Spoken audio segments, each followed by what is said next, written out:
नमस्कार। मैं इंद्रजीत सर। आज मैं एनसीईआरटी के सीरीज में 12वीं क्लास का जीव विज्ञान लेके आया हूँ, जिसका चैप्टर है 7 और उसका नाम है विकास। इसका हम प्रश्न उत्तर करेंगे।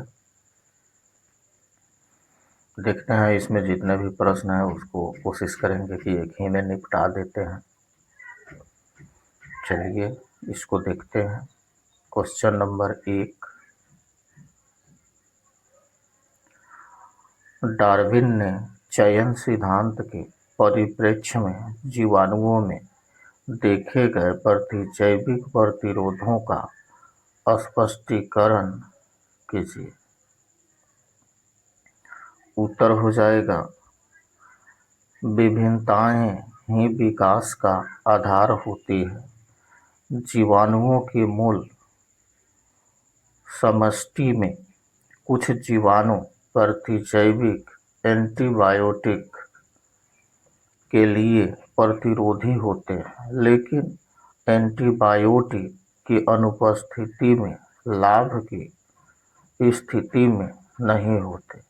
इनकी समष्टि में अधिकांश सदस्य एंटीबायोटिक के लिए संवेदी होते हैं। एंटीबायोटिक का प्रयोग करने पर संवेदी जीवाणु मर जाते हैं, लेकिन जो कुछ के प्रतिरोधी जीवाणु होते हैं वह लाभ की स्थिति में आ जाते हैं। वह स्पर्धा के अभाव में तेजी से प्रजनन कर अपनी संख्या बढ़ाते हैं। नई समष्टि में केवल प्रतिरोधी जीवाणु ही होते हैं। इसी को जीवाणुओं में प्रतिरोधकता का विकास कहते हैं। Question number 2। समाचार पत्रों और लोकप्रिय वैज्ञानिक लेखों से विकास संबंधी नए जीवाश्मों और मतभेदों की जानकारी प्राप्त कीजिए। उत्तर हो जाएगा, विकास संबंधी विवाद। 1 नंबर, मानव का विकास एशिया, अफ्रीका व यूरोप में अलग अलग हुआ या आधुनिक मानव अफ्रीका में विकसित हुए, वह फिर पूरे विश्व में फैल गए। यह अभी भी विवाद का विषय है। वैज्ञानिक इस पर एकमत नहीं है। 2 नंबर, जीवन की उत्पत्ति पृथ्वी पर ही हुई या यह बाह्य अंतरिक्ष से पृथ्वी पर आया, विवाद का विषय है।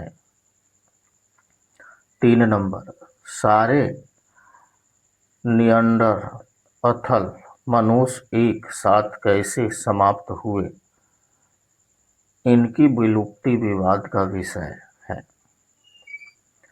पक्षियों के पंख प्रारंभिक अवस्था में जब वह छोटे थे तब पक्षियों के लिए कैसे लाभप्रद थे?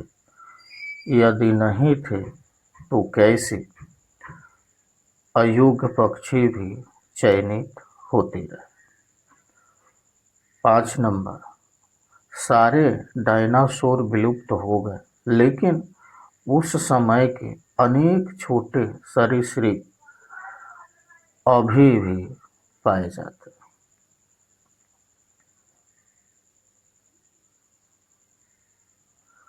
नए जीवाश्म।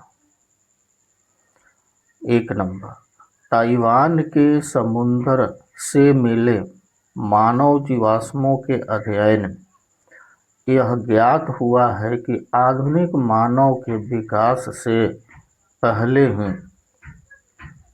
वहाँ अनेक प्रकार के मानव पूर्वज रहते होंगे। 2 number, America journal of physical anthropology के अनुसार चीन में मिले दांतों के कुछ पुरावशेष ऐसे मानव के हैं जो न होमो सैपियंस था और न निएंडरथल मानव। 3 नंबर,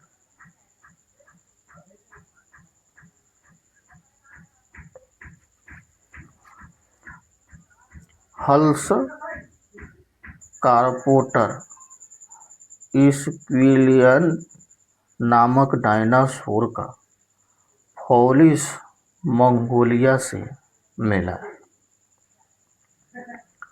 4 नंबर, बोबिट वर्म। 5 नंबर, 3.5 अरब वर्ष पुराने जीवाणु जैसे जीव का फॉसिल क्यूबेक कनाडा से मिला।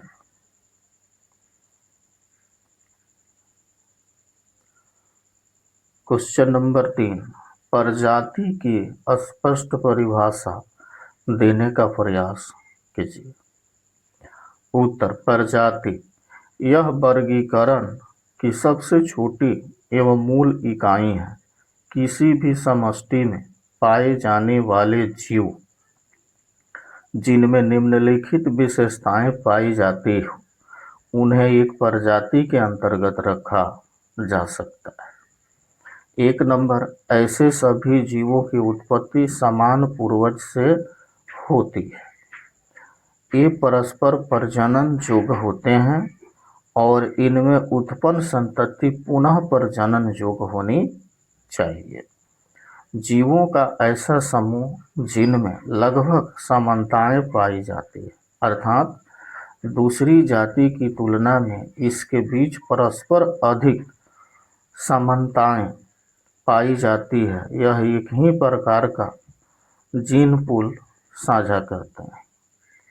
क्वेश्चन नंबर 4, मानव विकास के विभिन्न घटकों का पता कीजिए। संकेत, मस्तिष्क, साइज और कार्य, कंकाल संरचना, भोजन में पसंदगी आदि।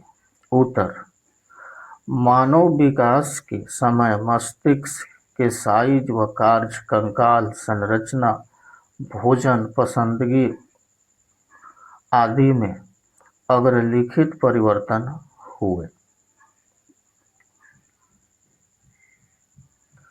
मस्तिष्क का आकार, मस्तिष्क के आकार में कपियों की तुलना में मानव मस्तिष्क के साइज में उल्लेखनीय विकास हुआ।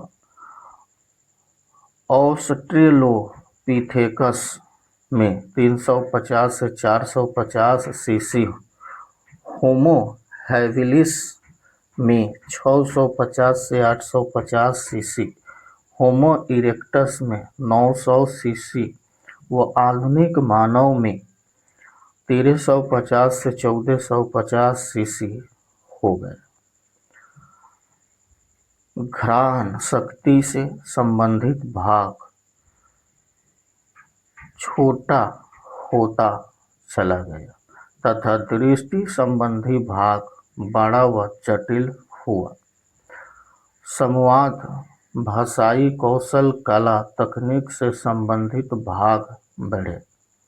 तंत्रिका पेशीय समन्वय अच्छा हुआ। कंकालीय संरचना में निम्नलिखित परिवर्तन हुए। घुटने अधिक वजन सहने में सक्षम हुए। टखने की अस्थि कुछ बाहर की ओर उभरी, जिससे द्विपदचलन बेहतर हुआ। रीढ़ की हड्डी इस आकार की हो गई। कपियों में यह वक्रीय थी। श्रेणी मेखला चौड़ी हो गई। आँख की भौं का उभार कम हुआ। जबड़े थूथन नुमा न होकर चपटे हो गए। ठोड़ी का विकास हुआ। पैर के तलवे चापदार हो गए। चलने फिरने का ढंग सीधा हो गया।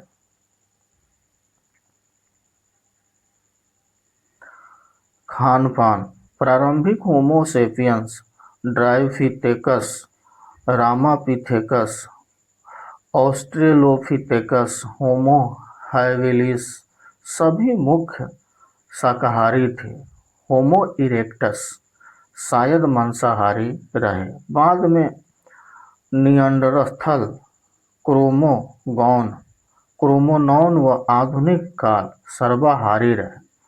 छोटे कैनाइन व लंबी आहार नाल मनुष्य की शाकाहारी प्रकृति की परिचायक है। हाथ के अंगूठे की रचना व विन्यास। अंगूठा पूर्ण रूप विरोधामुखी हो जाने के कारण वस्तुओं पर पकड़ अच्छी हुई तथा कौशल विकास संभव हुआ। अंगूठा लंबा हुआ, अंगुलियां आसानी से वक्रीय होकर अच्छी तरह मुड़ जाने वाली बन गई।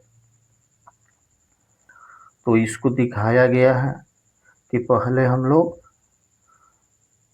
इसमें कैसे थे और इसमें आज कितना परिवर्तन हुआ है। तो ये परिवर्तन हम लोग देख सकते हैं। फिर उसके बाद यहाँ गर्दन देखिए, यहाँ देखिए गर्दन। उसके बाद आ जाइए यहाँ, यहाँ देखिए और ये कैसे हो गया। फिर उसके बाद देखिए ये कैसे थे और ये कैसे हो गए। क्वेश्चन नंबर 5, इंटरनेट अंतर्जाल तंत्र या लोकप्रिय विज्ञान लेखों से पता कीजिए कि क्या मानवेतर किसी प्राणी में अमांत सचेतना थी। उत्तर, जंतुओं में वृद्धि का स्तर उनके आत्मबोध का परिचायक बनता है। अनेकानेक प्राणियों की जांच आत्मबोध के लिए की गई है। 10 जंतुओं में आत्मबोध की प्रारंभिक अवस्था देखी गई, लेकिन मनुष्य में आत्मबोध चरम स्तर पर होता है। अन्य जीव जंतुओं में कुछ कुछ आत्मबोध होता है। वह है चिंपैंजी, गोरिल्ला, ओरंगुटान, डॉल्फिन, सीरस, बंदर, यूरोपियन मैगोपाइल, हाथी व बोनोबोस। बस यहीं पर हम अब इसको विराम देते हैं और अगला इसका देखेंगे दूसरे अध्याय में, क्योंकि लोड करने में बहुत परेशानी हो रही है, नेट पे लोड नहीं हो रहा है। तो इतना आप लोग देखिए, नेक्स्ट अगले क्लास में देखिएगा। बहुत बहुत धन्यवाद।